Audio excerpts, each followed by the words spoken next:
Hey guys, and welcome to a comparison video that I've been waiting to do for a really long time actually. It's no secret that I've always been a really big fan of the Honda S2000, but ever since the brand new 2016 model year ND generation Mazda Miata has come out, I've been really curious in seeing how it compares to the S2000, because essentially you can pick up one of those used nowadays for about 20 to 25 grand, and that happens to be the same price range where you can get a low mileage 2006 plus AP2 S2000. So this here's Alex. Some of you guys might remember him from the review of his 2009 Mazda RX-8 we did a while back.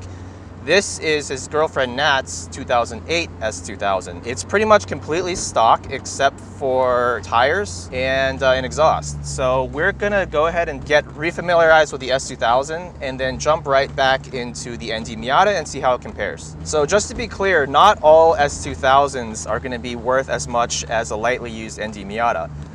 This being a 08, so it's part of the 06 to 09 generation of AP2. It has a lot of improvements over the earlier AP1 and AP2 generation S2000. So it's got the drive-by-wire, it's got bigger wheels and tires, it's got a slightly updated interior, and the suspension is a little bit different than the AP1.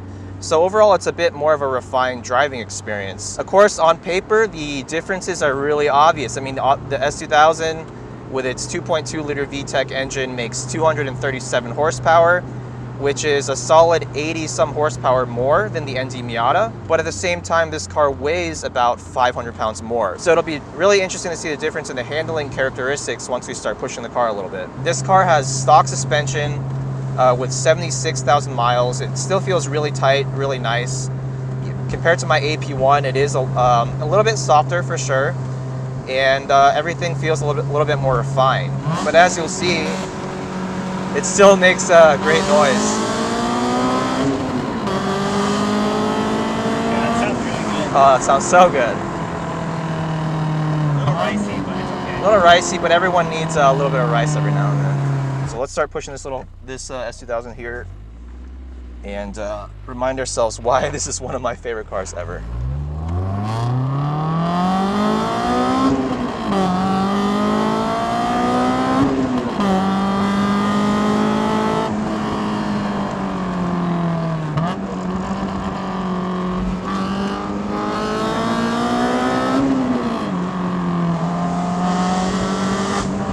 Oh, that sound is so nice. The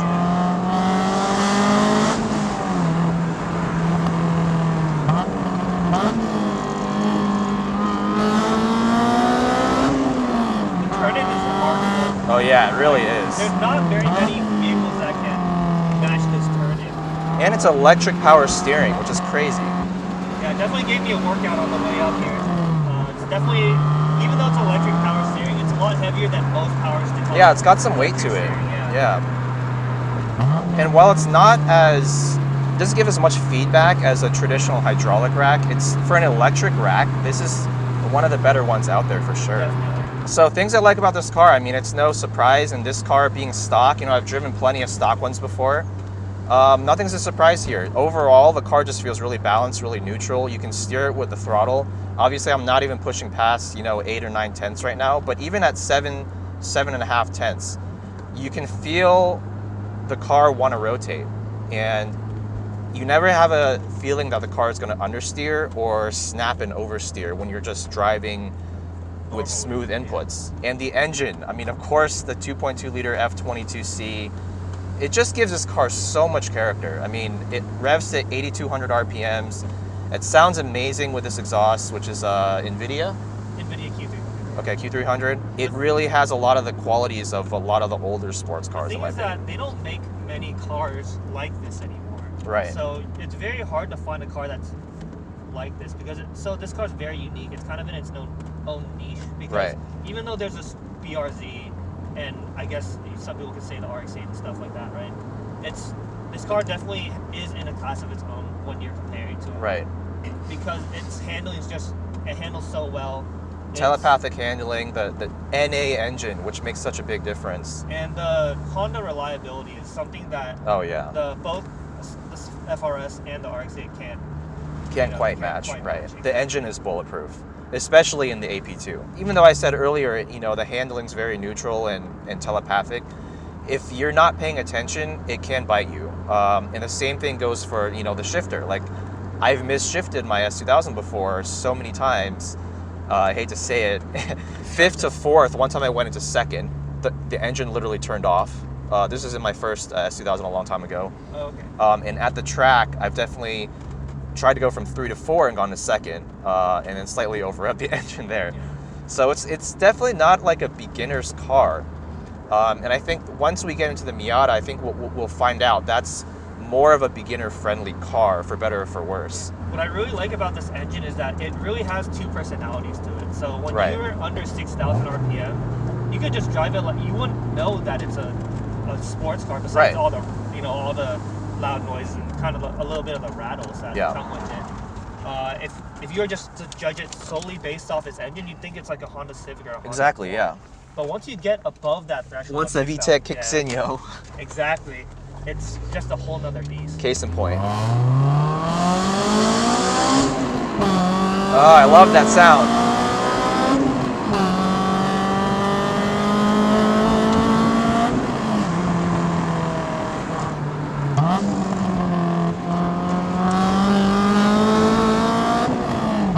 Oh, the mirror started kind of. Yeah, just a little bit.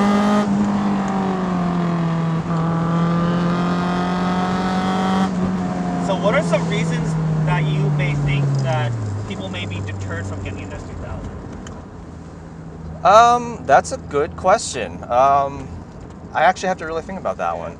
I guess, I mean, one fact is that they are holding value so damn well that really they're are. not really cheap. So, Not many people want to pay that much money for a right, Honda that's 10 years old. exactly. Right? I mean, this car's a 08, it's 10 years old now, and I mean, even with 76,000 miles, I bet you could easily get 18 grand for it, if not 20 yeah. grand. That happens to be the price of a used ND Miata, which is a 1 to 2 year old car at most. From like the average buyer perspective, it's hard to justify a car like this.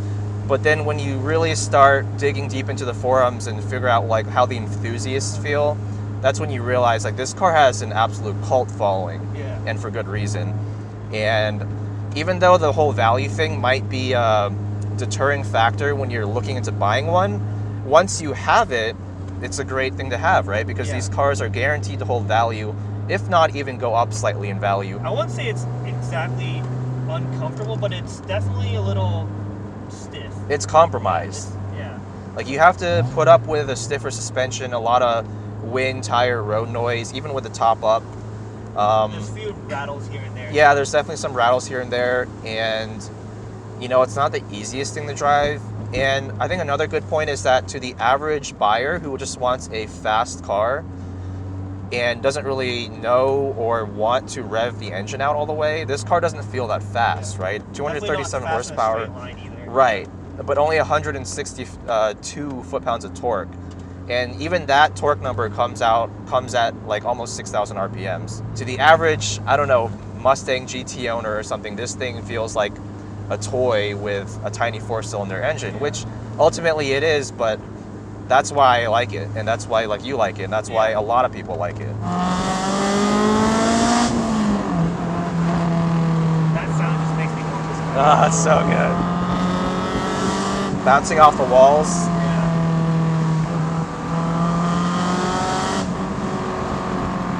All right, so yeah, that basically confirmed that I still love the S2000. Yeah, I would consider selling my RX-8 Consider, okay. Actually, keyword. like, I would highly consider it. All right, on that note, let's hop into this beautiful little ND Miata Club package and see if it can even touch the all-time favorite Are we allowed to park on S2000. this side? Probably not. I'm just gonna park here, I guess. All right, guys, so now we're in the 2016 ND MX-5 Club Edition. So for those of you who don't know, the Club Edition essentially gives you Bilstein shocks, limited slip differential, and it gives you a front strut tower brace under the engine hood.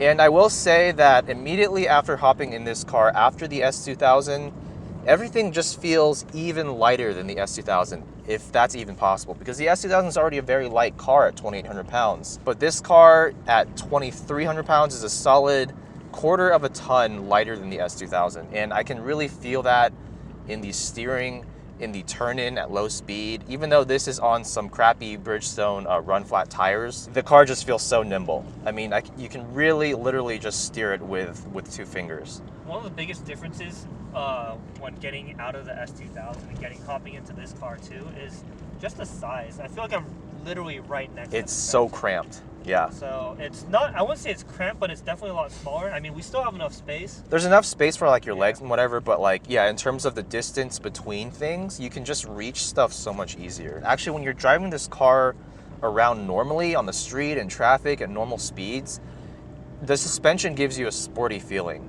Like the Bilstein shocks, they have good dampening, but at the same time, you feel all the bumps, you feel connected to the road. But when you start pushing the car harder, in my opinion, is where it starts to feel not so sporty. It feels just a lot softer than you would expect. Yes, the S2000 shifter is, in my opinion, well, it's pretty much should be fact at this point, that it's the best shifter in the world. But I'll be damned if this isn't really, really close. I mean, just look at it. The knob itself and like the length of the, I'm trying not to use phallic references here, but the length of the rod is literally the shortest I've ever seen in any car.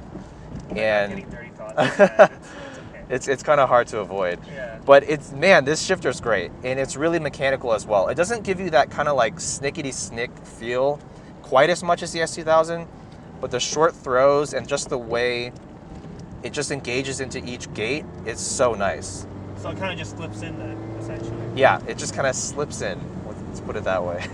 The red line is 6,800 RPMs, but as we'll find out soon, it doesn't reward you when you rev it out. That's my biggest complaint with this car. I love the chassis, I love the handling, I love the driver controls. In fact, I even love the styling. At the end of the day, this car has an economy hatchback engine from the Mazda 3. Downshift here.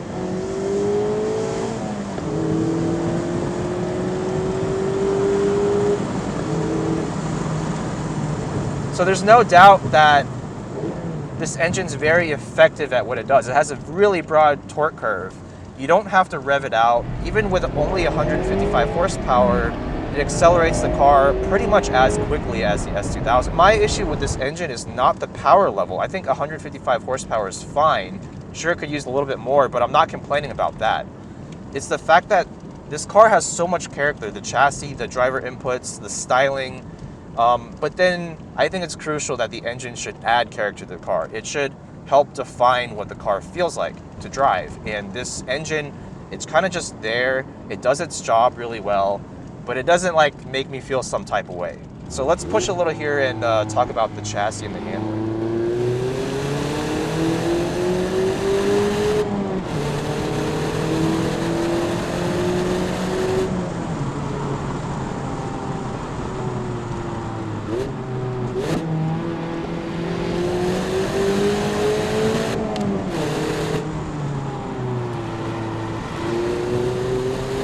These tires are so bad.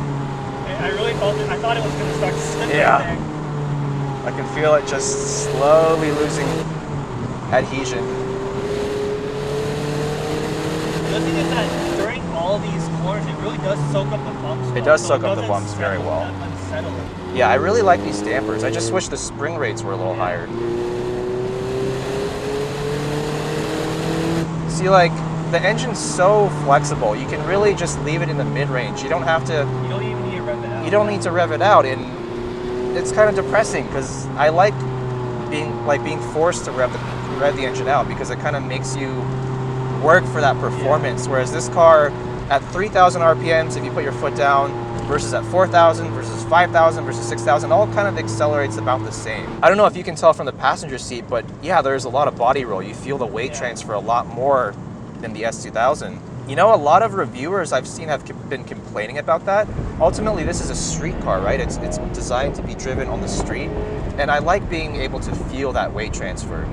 Not so much like when I accelerate, being, looking up at the sky like you were mentioning earlier, like not so much that part, but in the corners, I like being able to feel the weight shift from left to right, depending on what inputs I'm giving the car. All these cars have very good suspension geometry, so you gotta let it work. Right. I think, and if you have too stiff of a spring, it will kind of bind it. I totally agree. Yeah. But again, that's mostly because, like I said, this is a street car. Yeah. If I was to track it, I would definitely want some aftermarket coilovers with a much higher spring rate. But you know, for canyon carving, I actually really do enjoy this the suspension setup. One of the best electric steering racks I've ever felt, honestly. So on par with the S2000, if not maybe a little bit better. Almost the on-center feel is a little bit less vague, so it does respond to your inputs a little bit more quickly. The pedal layout is perfect for heel and toe, and even though, yeah, I was ragging on the engine earlier for not having character, the throttle response is fantastic on this car, considering it's drive-by-wire. The brake pedal is actually also really nice. It grabs harder than the S2000s on the initial input, but I really do like how you can really steer this car on the throttle. It's just, it telegraphs everything so well in a way that the S2000 is not quite as good, because the S2000 it'll have to control the throttle, whereas right. you can kind of just flat out. You can kind of floor it, and it'll tell you what it's doing with the body the body roll and the weight transfer, and you can feel it. Part of that also is because the seat is much, I think, stiffer. I guess it's more of a bucket seat than the S2000 bucket seat. The S2000 seat's a little bit softer, and just when you drive the S2000 at the limit, you don't get as much warning about when it's about to step away. Like, I think there was a video like in Best Motoring where Keiichi Tsuchiya described the handling characteristic of the S2000 as like, if you go from like 1 to 10, being 10, you're driving at the absolute limit, and beyond 10 would be you're losing grip.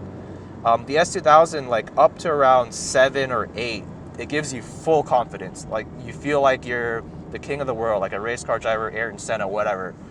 But then once you pass that threshold around 8, when it snaps, it goes from 8, 9, 10 really, really quickly. So you really have to be on your game. This car, it's more of like just 1 through 10, like every step is equally spaced out. So when you lose grip around 7 or 8, the car will already give you the feedback that that's happening. So you'll already be ready to catch it, which makes this car actually kind of like easier to drive. Tool, yeah, a very good beginner tool. Like I said earlier, the S2000 is more of an expert's car. I just wish the engine had character. I mean, that's really what lets it down for me. This car is so great in every way, hypothetically speaking. If this car had like a 2-liter that made 200 horsepower, let's not even say 200, let's say 180 horsepower, and revved to, let's say, 7,500 RPMs, that would just make it so much more fun. I think it's the characteristic throughout the rev range too. Exactly. So if it traded off some of its mid-range for a little bit of high-end torque, that might make it a lot more fun. Exactly. Yeah. I mean, I like mid-range torque for like daily driving. Yeah. But in a small car like this that's really light, I don't really care about having high torque. I just want power at the top end. But let's talk about value for a moment, because this car, brand new with the club package, was a $28,000 to $29,000 car.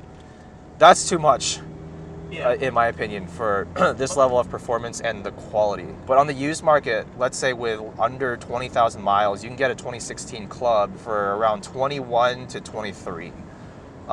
Compare that to an 06 to 09 S2000 with, let's say, I don't know, 50,000 miles for the same price. I mean, what would you pick? I'd probably pick an S2000. For pretty much all the reasons we talked about, right? Because basically it's a more driver-focused car. I really like, despite the fact that I really like the Miata. It's just that I know that the S2000 would reward you more. It's more rewarding. Yeah, exactly. That's the word I'm looking for. It just really feels like it wants to please the driver, and it's kind of like that dog that always like wags its tail around you. Yeah. It's like kind of chasing you around, just like, I want attention. And it can really be a handful, but like it's still like, at the end of the day, you have a lot of fun with it. Yeah, exactly. Whereas the Miata feels more, I don't know what's a compare the Miata to, but it, It loses some character along the way. Yeah. While it tries to do that. Yeah, that's not to say it's not a great car, because obviously I'm having a blast driving this thing. In some respects, I think the chassis is more playful than the S2000s. The 500 pounds less weight, that is a big number. It really is. 500 pounds. I mean, that's the equivalent of like 3 people sitting in your car. And when you're driving, when you're going, driving a little harder through that section, I could notice that the braking zones were immediately a lot. This car brakes later. a lot.